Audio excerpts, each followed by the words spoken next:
Welcome back to the Turf Magazine podcast. I'm Jessica Schwartz, managing editor at Turf Magazine.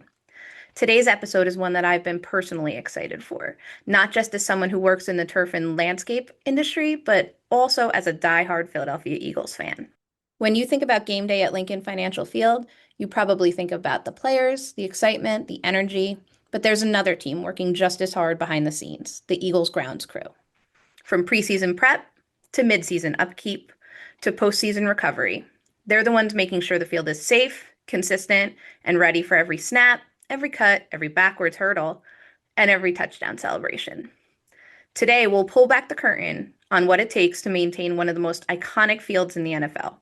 We'll also hear about postseason recovery, what commercial landscapers can learn from sports turf management, and yes, we'll even get into some fan favorite stories about snow games, player feedback, and the crew's own traditions on game day.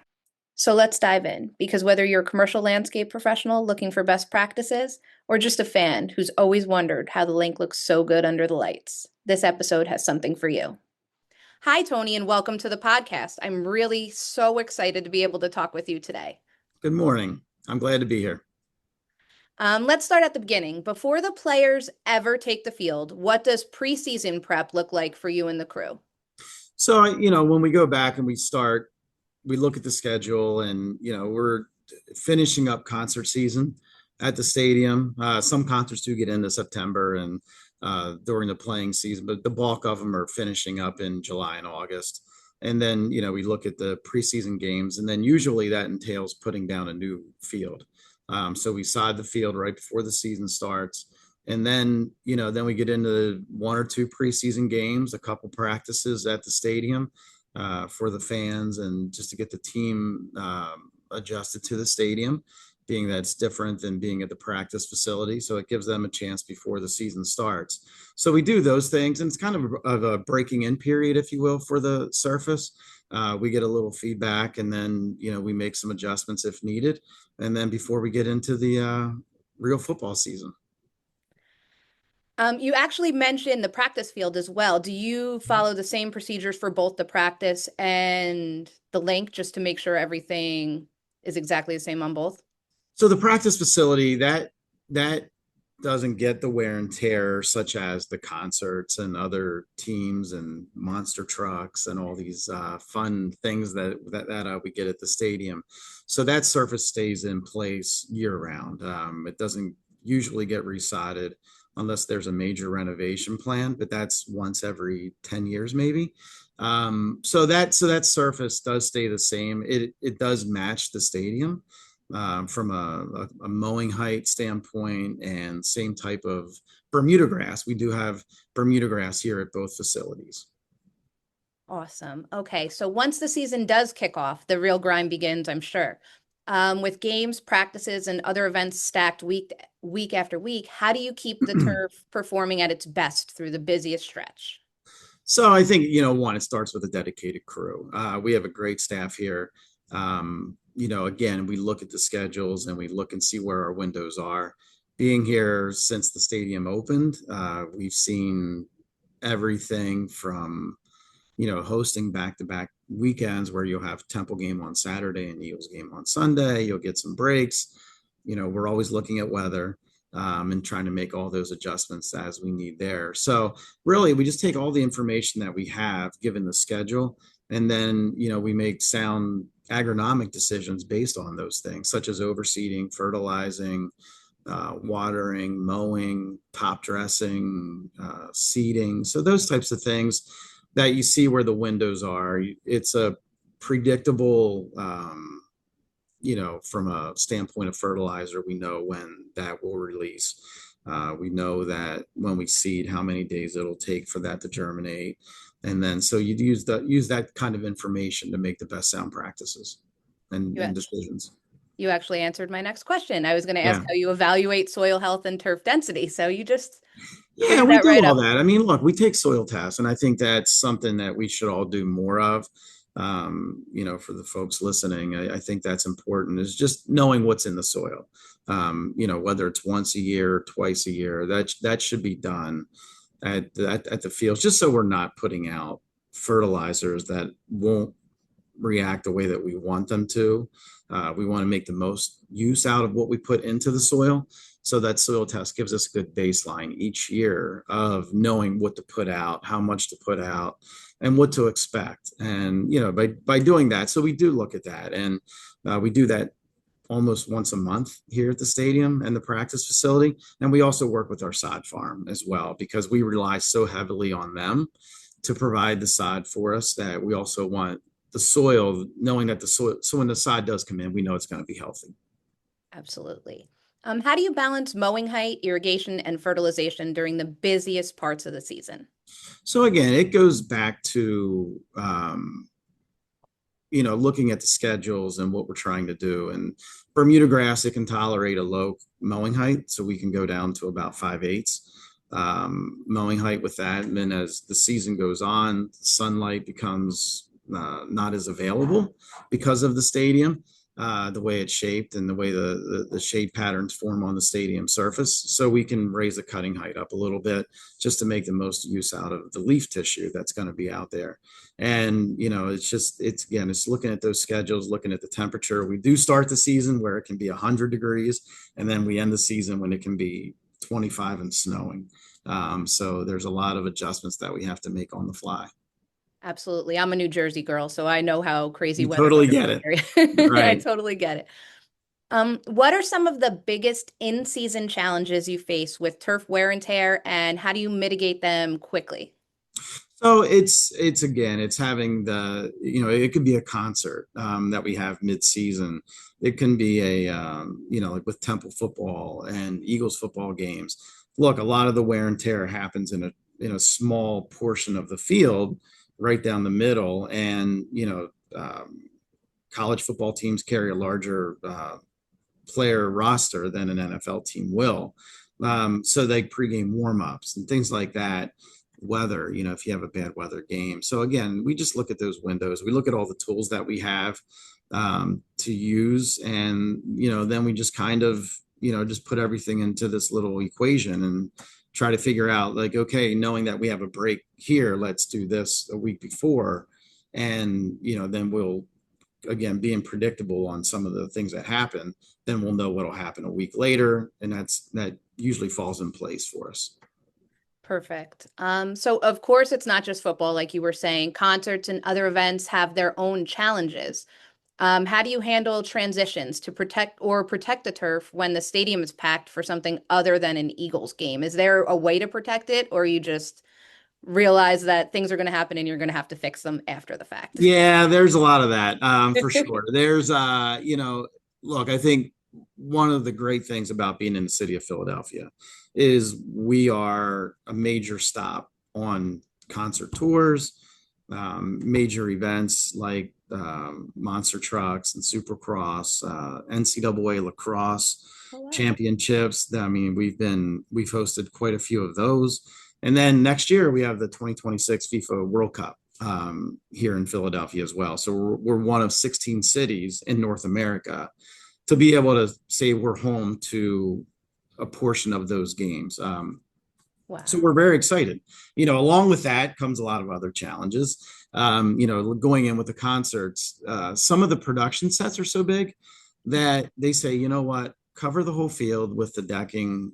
It's a drivable floor, and which means you can put cranes out there, tractor trailers, forklifts, all those things that you need to build the field. However, the downside is you're going to kill the grass. Ugh. So these concerts we plan on, they can be planned like a year in advance. So we know, and then we work with our sod farm. Again, they're a critical piece to what we do throughout the football season. That once the concert's over, we can remove the surface and then we can put a new surface in. And we can do that within 3 to 4 days. Oh, wow. So, and then once the surface is in, it's usually playable within a day or two after that. So it's just a matter of coordinating. Now, when we get into the FIFA World Cup, they have their own standards. So we'll even switch the grass to a cool season grass. We'll go with Kentucky bluegrass Oh, wow. for that time of year. And they also do a hybrid system, which is plastic fibers it's like a it's almost like a synthetic turf system that you fill with sand and then you grow grass into that. It's very it's more used over in Europe and then around Okay. the world for soccer fields. And our sod farm again, they grow that. All the venues will have to use the same type of system. And then we mow that at, we go from inches to millimeters and meters and centimeters when we go into the soccer world, but it'll be equivalent to about an inch Oh, tall. wow. The soccer athletes, they prefer the surface to be faster. Mm-hmm. So there's a lot of watering in game before the game that we do to the surface to help the ball speed. Wow. That's so interesting. I didn't realize what a drastic difference there would be between soccer and football. You figure everyone's playing on a field. I didn't realize it was a completely different setup for you guys. So was that interesting for you to learn about, or did you already know about it and now you just have to do We've again, it? being part of being here at the stadium since 2003, we that was our very first event. When we opened the stadium, it was a major soccer match between Manchester United and FC Barcelona. So, Wow. a little fun fact for you. And then the second event was Bruce Springsteen for 3 nights straight, and Oh, then wow. right into Eagles football. So, Wow. so yeah, so we've been dealing with soccer for a long time. The World Cup presented its does present its own set of challenges. They have a wider field dimension than what we've been used to. Again, it's standard for every stadium Hmm. that they're going to be playing in, and it totally makes sense. I get it. Um, the surface itself, if you imagine like football players play in the grass, soccer players play on the grass. Oh, And wow. so like they're using more, where football, you're really looking at the Digging root and in. strength and support of the grass system for them to cut, push off of, do things Yes. like that. Soccer is using the surface as, they're obviously footing's important, but the smoothness of the surface and how fast it is. So Wow. there's, just to give you an example, we hosted the Club World Cup championships this year, which was a nice tune-up for the Yes. World Cup next year. And you do waterings for about 2 minutes at 3 hours before the match, 1 hour before the match, 20 minutes before the match. Oh, wow. And then it was so hot that we were doing it in game. So we would do it at the 25th minute. Again, scheduled all the time would be halftime. And then again at the 75th minute. Wow. So we're always spinning water on the surface. In the same way, whenever they train at our practice facility, it's nonstop. We have a guy there who will work with the team and the coaches and just run water nonstop. Wow. And that would definitely not be conducive to a football game. That I No, no, that's a nice thing. And they look at it, and look, and you take parts of both. I think one thing that we strive for with our staff is, look, we prepare the surface no matter who's on it the same exact way. And that just makes it easier moving forward whenever we have an event where they know the standard and it's one standard. That's not, we don't try to, lessen the quality or increase the quality for different events. We try to just keep one standard, which makes it easy for everyone. So when soccer comes in, we try to let them know, like, look, this is how we do things. We learn from them and they learn from us. And that's how it's been. They've been a fantastic group. You get folks from, England and Australia, where we all come together, and it's the world's a big place, but when you do things like this, you see how small it is. And FIFA sends out a representative, and we had a gentleman here from Australia who worked with us for about the whole duration of the tournament. So it was about 2 weeks, and he maintains a stadium in Australia, and just sharing stories that we have with him and vice versa with our staff, and we learn from each other. Yeah. And that's the way it's been for this whole tournament. So that's been kind of cool to see how it all developed and where it's going and how it's been going. So we're excited for next year. Absolutely. What role does technology like grow lights or sensors or turf covers play in helping you maintain turf quality under high traffic conditions? It's an enormous part. It's a part when I first started that wasn't as big as it is now. I think we're in a world of data and numbers and, looking at why we do things or how we do things. And we use that data to help drive some of those decisions. Soil moisture meters, we have one we walk out with quite a bit. It's used before every game.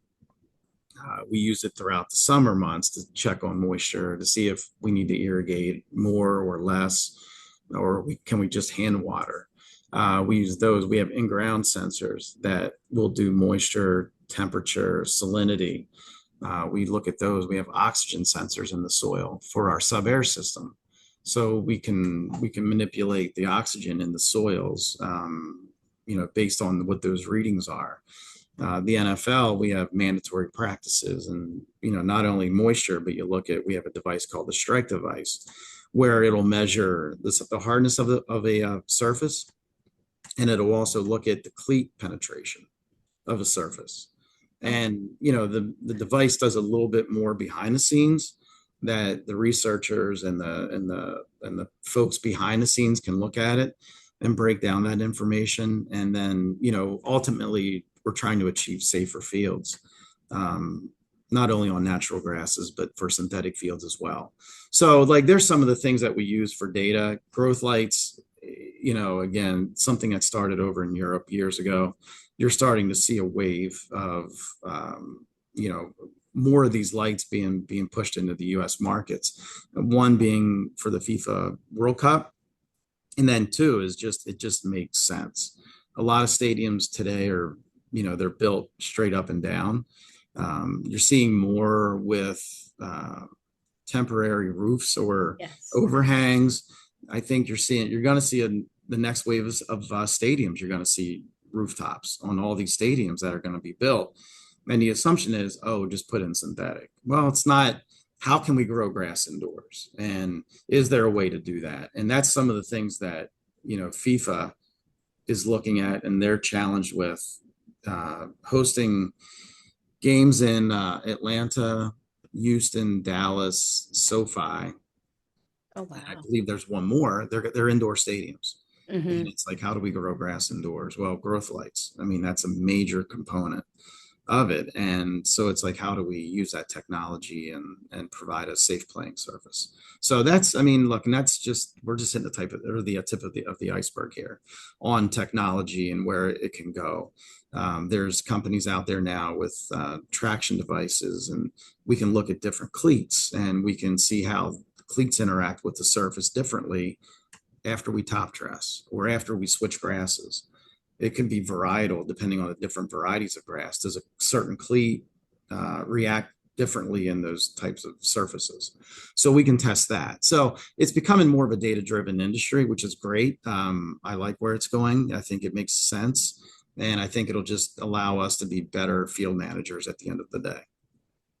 Awesome. After months of heavy use and unpredictable weather, like I said, being from New Jersey, I'm southern New Jersey too, so we have the same weather going on. And the season finally winds down. What does recovery look like for the field once the Eagle season wraps up? So once the season wraps up, we go in, we look at our schedule of events, and we've hosted the Flyers hockey, the Winter Classic. We had Really? here, yeah, we had that one year. So you look at all those different events that we host, and you just try to lay out a roadmap for the year, which from an organizational standpoint gives us some direction. It gives our sod farm direction of what's going to come down the road.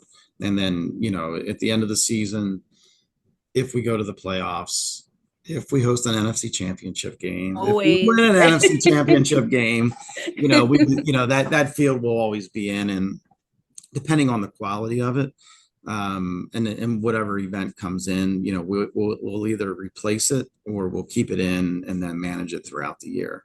We've hosted, we hosted the year we did the hockey game. We hosted hockey, and then we went into monster trucks, and then we went into lacrosse, and then we went into soccer, and then all on the same surface. Oh, And then we wow. got into the soccer matches, or I'm sorry, the concerts, where that field ended up having to be taken out and then replaced for the NFL season. Absolutely. Do you guys give yourselves a buffer of time between all of the other events in the NFL season? We try, but No, look, it's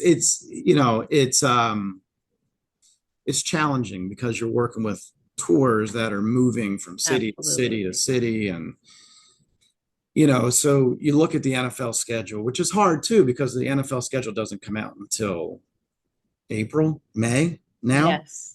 And then you could So still be going into January. right, right. So you look at the schedule, and we have folks here who work with the NFL, and you try to block out certain dates. You look at college schedule comes out a little bit earlier, so we can maneuver a little bit Okay. easier.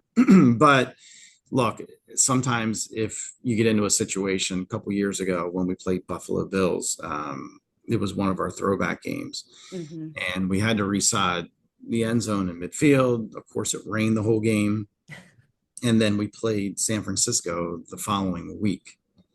So we were going to reside after the San Francisco game, but given the weather and the condition of the surface, we decided just to do it right after the Buffalo game.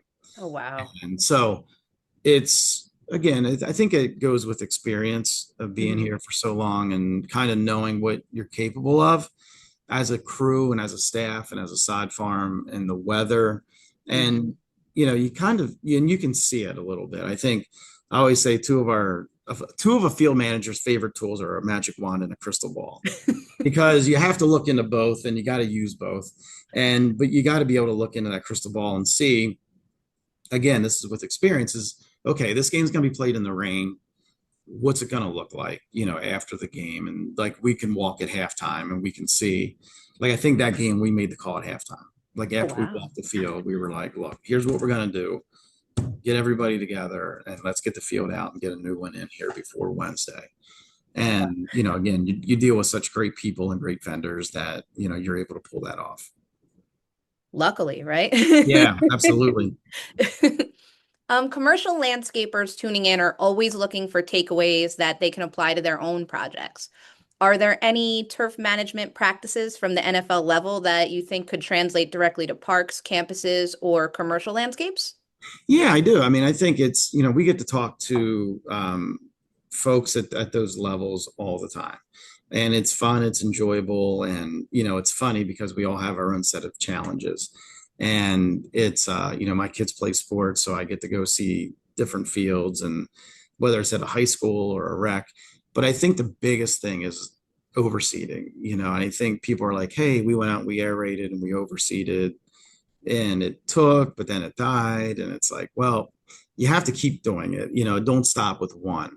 And that's, my son plays lacrosse, and that's like the hardest sport on grass, especially at the youth levels, where you're just like, look, just I tell the coaches, because the coaches are the ones out doing a lot of the work, Mhm. along with like the township, is look, just get as much grass seed as you can.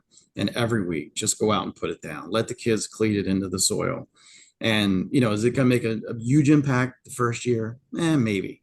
The second year, it'll get better. The third year will even be better than that. And that's one of the things that I've seen is, it's lacking. And I know it costs money. The cost of seed goes up.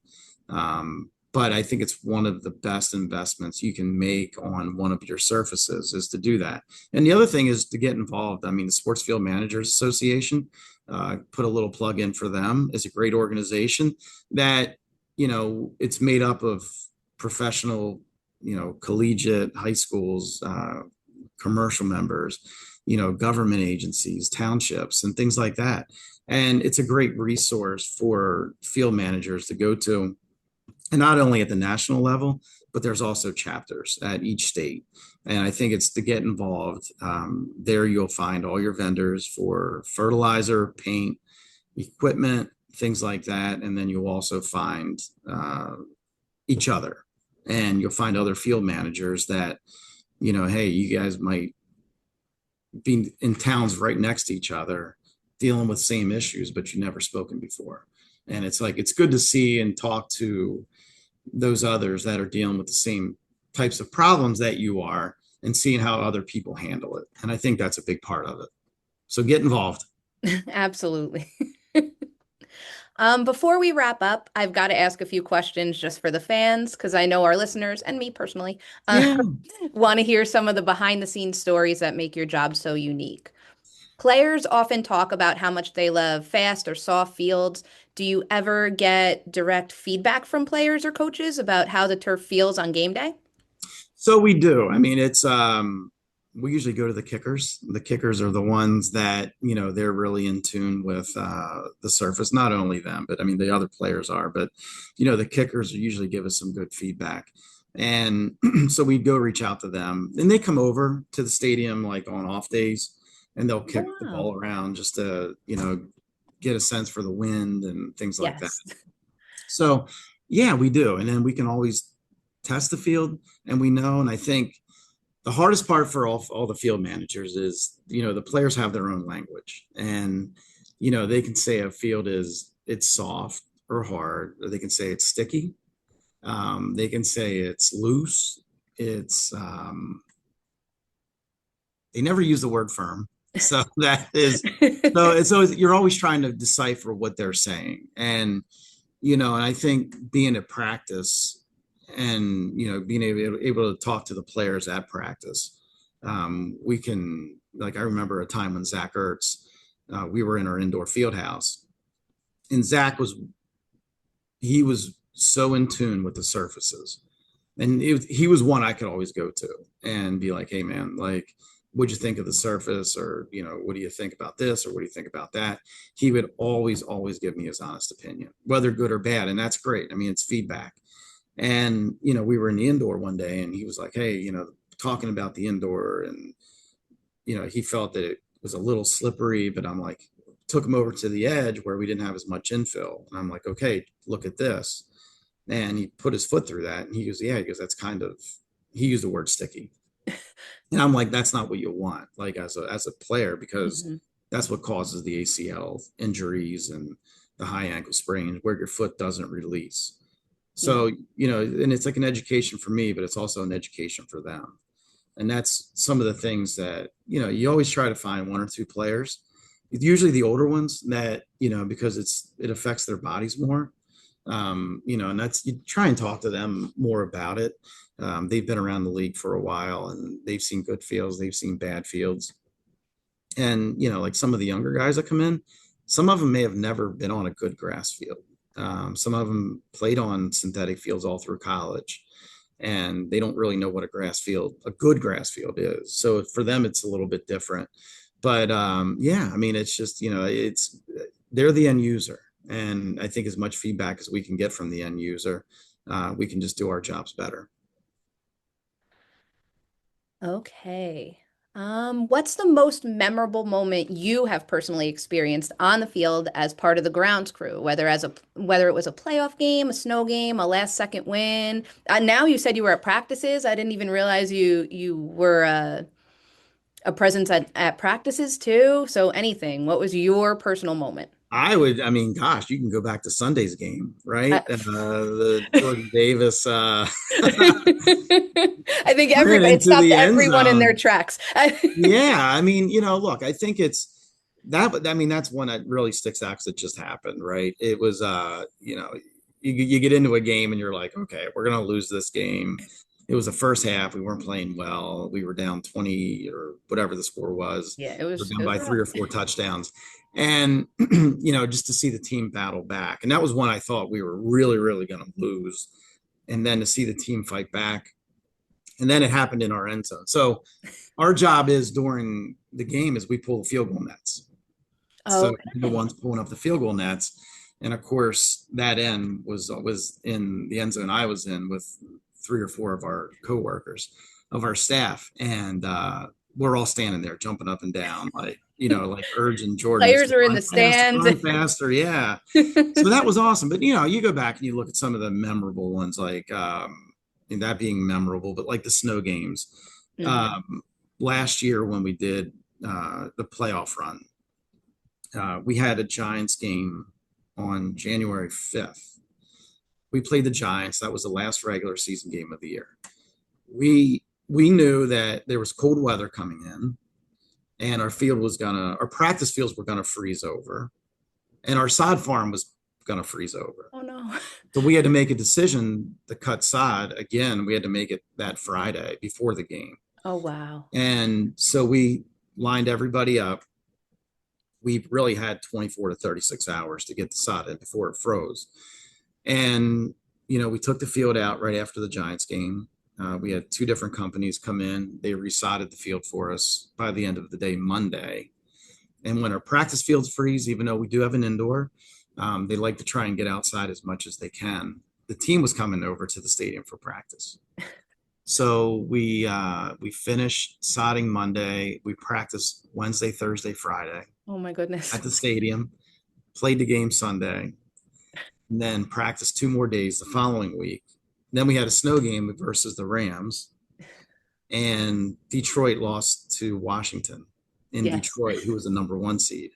So even before, like back in September, looking at our schedule, we hosted 3 home games in a row in December to finish the season out. And then knowing that we could have, I'm sorry, it was 2 of the last 3. It was 3 of the last 4 weeks as we hosted home games, knowing that we could host 3 playoff games in a row.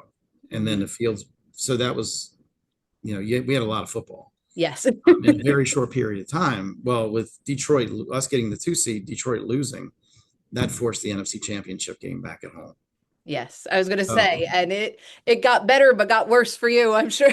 yeah, well, you get to a point you're like, look, it's the last game of the year, right? We can't have any more after that. So you celebrate those moments with the staff. I mean, we brought all of our staff back in. So we have a crew of 6 full timers, and then we have 3 seasonal interns that work during the football season, and then we had interns from the summertime who work. There's probably 3 to 4 of them that work from May through August. Oh wow. So everybody came back for the game. So I'm we sure had, people were probably dying to come back. yeah, so we had like all of our game day staff. So we try to do 12 on game days, but we brought everybody in. So that was like 16, 17 plus all the interns. So it was fun.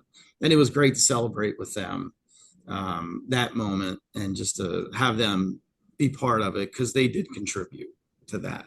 And I thought that was important to give back to them. Yes, absolutely. I'm sure it was a core memory for them, right? It was absolutely. And to get a win, it was even better. Absolutely. Even getting that win from home. Yeah. Right. So how do you handle the weather extremes like a snowstorm or heavy rain when 70,000 fans and the whole country on TV are counting on the field to be playable? Because I'm sure you have commentators complaining or giving you props, whether you know it or not. And Well, that's the thing. We try to keep the media, like we don't want them talking about the field. I mean, if yes. they mention it in playoffs, are always going to talk about it. Mhm. It's part of the game, but we never want to give them any ammo to discuss anything negative about the surface. I think the biggest thing for us is to educate the media. Mhm. We've done that years ago. Our PR guy was able to pull me in to talk to the crew that was going to call the game on Sundays, and they're at our practice facility on Fridays to watch practice. And so he's like, "Hey, do you have anything for them?" Well, we just had a Temple game the day before, so the field's going to look a little beat up, but it's going to play well. And they're like, okay. And like our PR guy said, if they can put a name to the product and a face to the product, they'll be less likely to say negative things about it. And it's probably Absolutely. one of the best things that he's done for me personally, because that really did help us along the way in times where, the field didn't look great, but it played well. And that's our number one goal. But as far as the weather goes, I mean, look, I always tell people we need 4 hours of dry weather. We have rain tarps. We have a sub air system. The sub air system does help pull out moisture out of the field during a game or any kind of rain event. We have a heat system that 28 miles of heat pipe under the field Oh, wow. that we can use to regulate the temperature. So this field will never be frozen That's and neat. not safe. So you use all those tools together, and then we use wetting agents that'll help drain the field a little bit faster, and we'll poke holes if we need to with like a vertidrain, just to help speed up the drainage process if we do have games in the rain. We've had a few. Um, we've had Temple games in a hurricane. Oh, no. And it's always and it's like it's always good to hear, people are like, oh, the field's going to get trashed, or Temple's going to play in the rain, or Eagles have a game in the rain, or we have Army Navy, and the Army Navy game, it's gonna, the weather and the field must get trashed, and you're like, no, it doesn't. Like, we're okay, like it's fine. And We then they know come out that's and a possibility, and we do everything in our power to make sure it yeah, doesn't. absolutely. I mean, That's my that's job. our job. Yeah, that's our job, and our owner, it's, one of the best organizations in sports.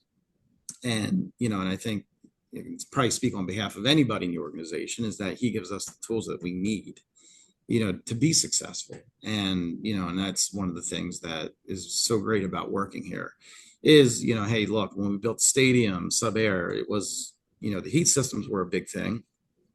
Sub air was relatively new. What's it do? Why do we need it? Here's why. Here's everything we can use it for. Get it done. No questions asked.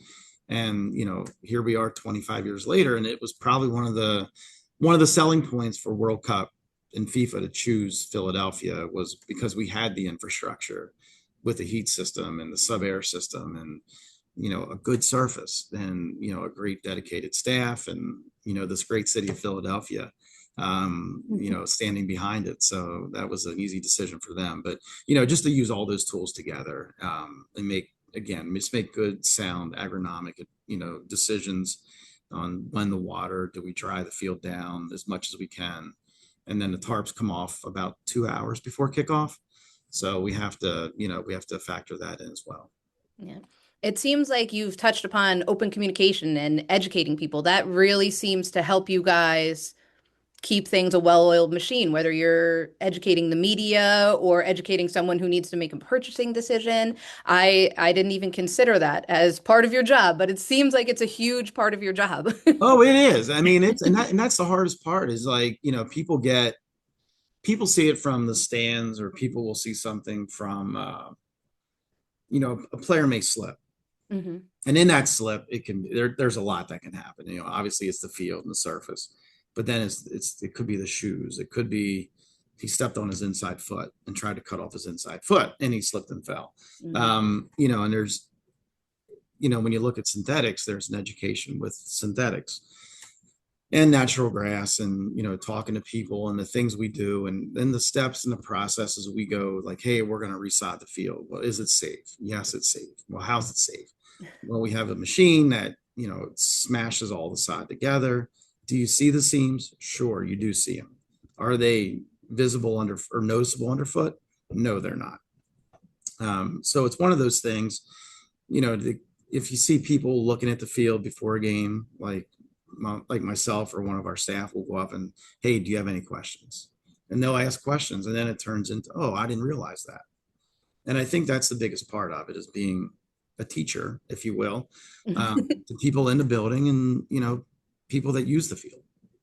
Absolutely. I mean, you cultivated the field that so many things. Devonte Smith keep it his feet in. I Yeah, mean, no matter where his body is, his feet stay in. So I mean, you're doing something right. that's like, I mean, and they're the things that Hurdles you over see. backwards hurdles. You're Yeah, I mean, there's like posts that you see on social media, and whether it happens at practice or at the stadium, and you'll see a play. And you brought up the one with Devontae keeping his feet in bounds. You're like, holy cow, like, and we'll share that. I mean, like in all honesty, like whenever we watch a game, like I couldn't tell you who's running the ball, or I'm always looking at somebody's feet. exactly. I'm looking from the waist down and just trying to see how they cut and how they move and things like that. but it's neat to see those pictures of like that's awesome. Like we did that. Like we painted that line. Like we we set the table for this event, Exactly. and we set it up for this. But to see plays like that, and I mean, and that's our goal, is to see all the players perform at their highest level. We don't want to see our players play at 85% because the surface isn't what they think it should be. Like we want Exactly. them to go out and play on the field without it being in their mind that That they they need have to to worry worry. Yep. about it. Like you go play, you go do your job, entertain us, entertain the fans, and win. And we'll make sure everything's good on our end, right? Yeah, exactly. Exactly. Have you developed any pregame or postgame traditions as a crew that connect you more personally to the game day energy? Yeah, I think, like each game day, it's, like I would say like an hour before the game, you start to see the fans will start coming into the building. Pregame warm-ups are happening, there's music playing, the visiting team's coming out of the tunnel, and it's like a gravitational pull that we all go out and stand behind the one goalpost in the south end zone of the stadium, where like the Eagles team warms up. And it's not like anything that, hey, we're going out now. It's we all just kind of gravitate there. And it's kind of neat because it's to see, and like you feel that energy of the pregame, and and it's like once a game starts, then it's the ebbs and the flows of a game, like the tense moments, the moments you cheer, and there's a bad pass or a fumble or an interception. You're in those ebbs and flows, but during the pregame, it's like that's where the energy builds, and to see all the guys and they get to be part of that is pretty cool. Absolutely. How do you balance being a fan on the sidelines when things like that happen and still being in game mode? It's hard. I mean, it's like I'm look, sure. Sunday when Jordan Davis is running down the end zone, we're all in the back rooting him on, run faster. But it's fun. I mean, it's a great. It's look, it's you wake up every day and you go work for an NFL team. I There's couldn't no better imagine. job in the world to do that, and then to do a job that you love and do a job with people you love working with. I mean, it's an enjoyable thing. Absolutely. Well, that's going to wrap up today's episode of the Turf Magazine podcast. A huge thank you to Tony for sharing all of your insights, not just about turf science and field management, but also pride, traditions, and behind the scenes magic that make game day at the link so incredibly special. Thank you so much, Tony. Thank you for having us. Go Thank Birds. For our commercial landscaping listeners, I hope you can take away some practical tips that you can apply to your own projects. And for my fellow Eagles fans out there, I hope this is a reminder that while we may cheer for the players on the field on game day, there's another championship caliber team working hard just to make every game possible. Thank you so much for tuning in. And as always, go Birds.